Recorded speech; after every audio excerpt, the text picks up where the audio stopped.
समय रे समय तू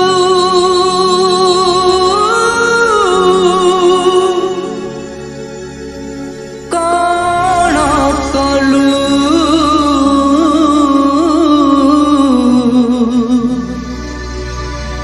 सबु दे पुणी काई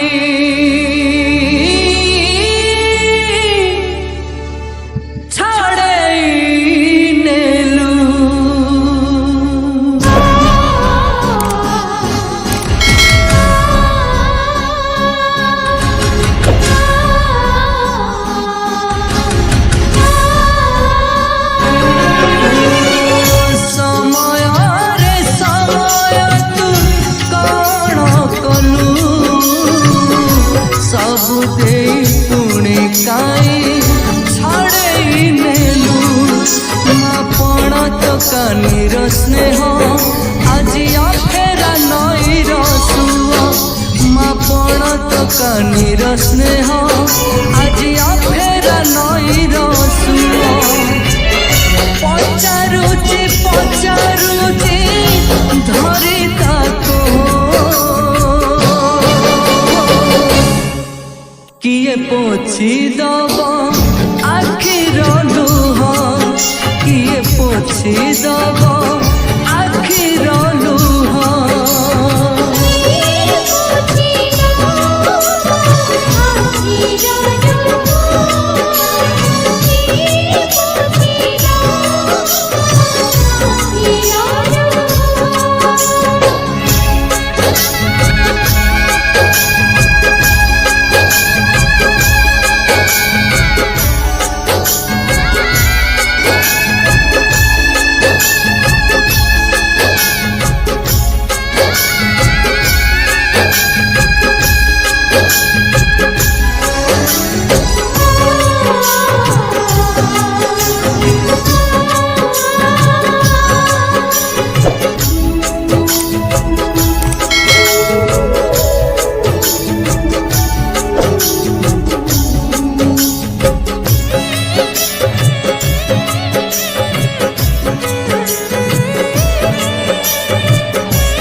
सिए कांदीबनी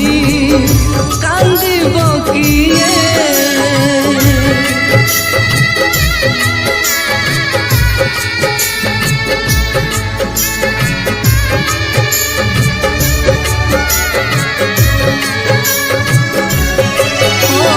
हसिबा पाई तो 18 जन्म से हसकुलु लिभे दिए एठी जीवन जातना भरा एठी सपन रहे अधूरा एठी जीवन जातना भरा एठी सपन रहे अधूरा